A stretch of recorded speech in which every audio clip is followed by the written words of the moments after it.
Thanks, Jessica, and thanks, Lewis, and thank you for coming to my presentation today. If you can't hear me, just let me know. So my name is Katherine Carter.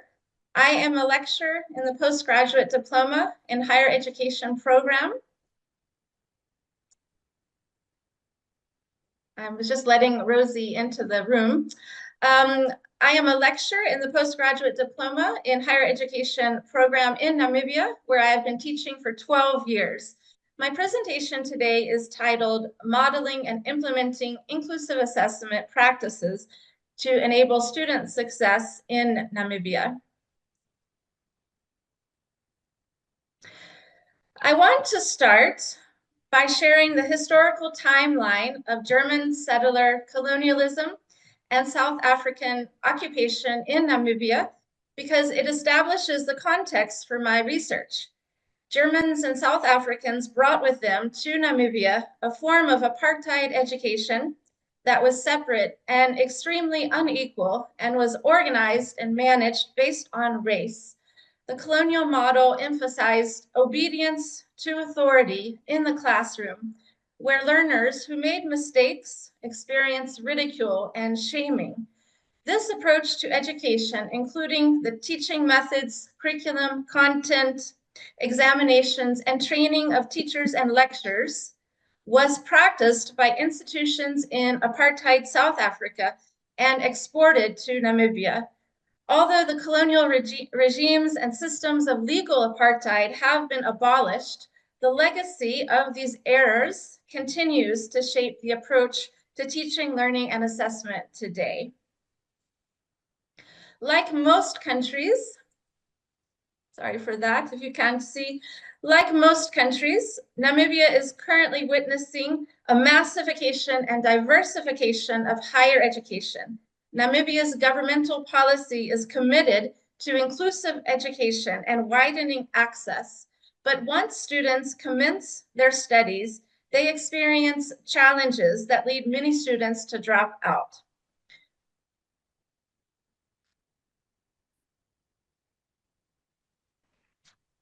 For example, at one Namibian university, nearly 14,000 students dropped out over a 4-year period. Reasons for dropping out include lack of support from teaching staff, style of instruction, denial of admission to the desired program, challenges transitioning from high school to university, and financial difficulties. Another important factor discouraging learners from beginning or continuing their education is inappropriate assessment strategies for the increasingly diverse student population. As a lecturer in the postgraduate diploma in higher education program, I wanted to investigate if my modeling of inclusive assessment practices could address this issue by leading program participants to implement more inclusive assessment practices in their teaching. My research questions are: what inclusive assessment strategies were demonstrated that participants found useful? What strategies do participants see themselves implementing in their practice? What barriers, if any, prevent the implementation of inclusive assessment? The Evans Assessment Tool Framework describes 2 approaches to assessment. In a transactional approach, assessments are designed for participants. They have a passive role where they simply receive the assessment task. There is little dialogue over the expectations and requirements.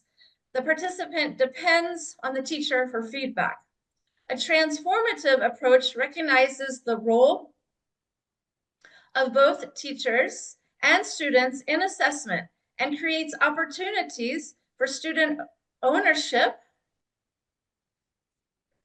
over assessment processes. Influenced by universal design for learning, transformative assessment approaches promote transparency and inclusivity and endeavor to remove discriminatory assessment practices. Beginning in February 2024, I conducted classes in which I modeled transformative assessment approaches from the Evans Assessment Tool Framework. My approach included discussions on exemplars, peer review of participants' work, and an assessment guidance video with a question-answer forum. I also facilitated a discussion on the marking criteria and allowed participants to indicate words that were unclear in the rubric. When appropriate, I made changes to the rubric based on their feedback. This proved to be a powerful experience for myself and the participants in my class. I also asked participants to complete a culturally inclusive survey so that I could learn more about their backgrounds and experiences, and I relied on the responses to the survey in my modeling.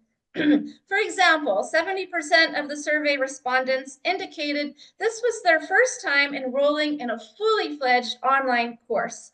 60% indicated they were responsible for their own family.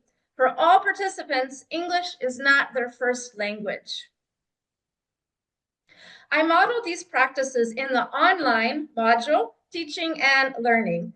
These activities were planned to allow the participants to experience inclusive assessment practices and to develop their pedagogical reasoning and reflective abilities. These were also examples of interventions in the action research cycle, since I aim to improve my educational practice. At the end of the term, in order to assess the experience of participants, I conducted research with 8 focus groups in June 2024 with 18 participants. 4 themes were derived from the data: significant inclusive assessment practices, practices desired to be implemented, barriers to implementation, and the significance of preparing participants for inclusive assessment practices. 18 participants engaged in the research, but today we are going to hear from 5 of them. These are not their real names or real pictures, but the images do illustrate their approximate age. The first theme pointed to the most significant assessment practices participants identified from the module, Teaching and Learning.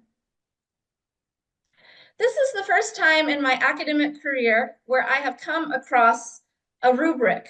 So this is something missing in my assessments with my students. Paula is connecting her learning experience as a participant with her current practice. She identified what her students were missing. Paula goes on to say, I love when you tell us to read through the rubric to see if there is something we do not understand and say, is there some words that you'd like to change? I like that open back and forth communication that we have. Dan said, the assessment video and question answer forum created a collaborative learning environment where we could learn from one another's questions and insights. Most participants had not experienced these practices before, and they acknowledged their value. Participants were asked to describe the practices they would like to use in their own teaching. I'd love to incorporate peer review. The thing about peer review is that it's like you're having a conversation with your peers, but at an assessment level. You get to learn from them, and they also get to learn from you. Helen describes learning from others as an enjoyable experience. This is something she wants to introduce in her practice. Dan said the interaction between the assessments, the instructions, and us as a class, I felt very included during that process.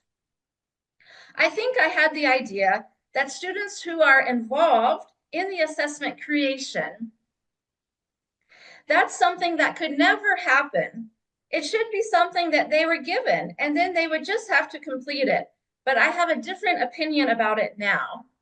Dan describes how approaching assessments inclusively influenced his thinking. Being involved in the discussion of the assessments is an unfamiliar practice. Dan initially felt that participants should not be involved in such things. However, with support from the lecturer, He now views rubric co-creation as an inclusive activity. The participants were asked what barriers they thought they might encounter.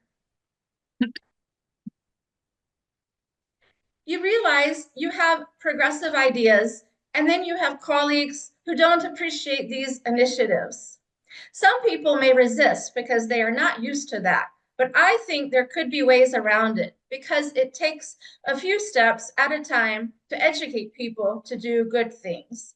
Even though Patrick anticipates resistance, he believes gradual change is possible. With the peer review, some people are insecure. They are only free with you as our lecturer. They feel safe with you, but they feel so exposed in front of others. They feel my peer will know my weaknesses, and they will think this is how bad I am. Valerie does not say how bad my work is, but rather how bad I am, pointing to the fear of failure she and her students will experience from peer review. This is a barrier that prevents the implementation of inclusive assessment practices. A final theme points to the significance of preparing participants for inclusive assessment through inclusive teaching practices, such as building an online community and acknowledging participants' identity. The icebreakers at the beginning of each session fostered active participation, and I felt that everyone was free. This was important because when it came to the peer review, we could easily do it in a relaxed atmosphere where we could share our ideas. I like the culturally inclusive survey that you did at the beginning of the module, and then in class, you mentioned who got married and who gave birth. I was surprised when you saw me at the teacher's workshop and you recognized me. You know how good I felt. For the participants to engage in the inclusive assessment practices, rapport had to be established first through getting to know one another and the lecturer integrating their identities into the teaching. This is even more significant in a context that has been traumatized by its history, where for centuries you were treated as less than others, less intelligent, less worthy, and even less human. So this is challenging the legacy of colonialism and apartheid at the individual level. Agency is the capacity of participants to lead an active role in their learning through setting goals and decision making. Student agency involves a shift in the traditional power dynamic between teachers and students. I suggest student agency involves a gradual shift in the traditional power dynamic between teachers and students, one that is well supported. And this shift is not just superficial. It includes one's feelings about one's value as a person. In this research, developing agency is not straightforward. It doesn't happen so easily. Teachers and participants need to readjust their thinking and their behavior in complicated and profound ways. Teachers and participants need to alter themselves and their relationships with each other in ways that challenge their previous experiences and ideologies and practices that have historically been the context of their education. There are additional barriers to agency, and one example of a limiting structure is discomfort with inclusive teaching and assessment strategies. Participants initially felt unequipped to play this new role where they had power and choice.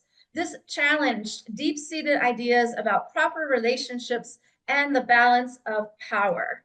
Additionally, participants were accustomed to a transactional approach to assessment during their studies at university, and it is likely replicated in their current practice. A transactional approach to assessment is a structure that may prevent participants from developing agency. Hims describes this as cognitive unconsciousness, where invisible structures constrain us. a person's background, experiences, historical context, external economic and political factors, and institutional setting impact the way they go about their work. The way that participants approach teaching is at times invisible or outside their consciousness. They may wish to make changes, but are embedded in familiar experiences of learning and teaching in higher education.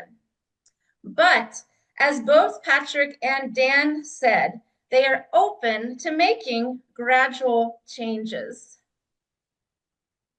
Participants seem to be inspired in their future teaching approaches by the modeled behavior, which suggests that change and impact of teaching can occur through this process. This research suggests that modeling is positive for supporting participants in developing much needed inclusive assessment practices. Challenging structure requires reflexivity. Participants are reflexive. They can reflect on their actions and their identities and act according to their intentions. Developing agency requires reflection on structure and ways to create change. The concept of reflection is embedded in my modeled practice as a somewhat unacknowledged prerequisite for challenging structure. Reflection is essential to creating change because we need to know where we are at and where we might go in order to take action. Thank you so much.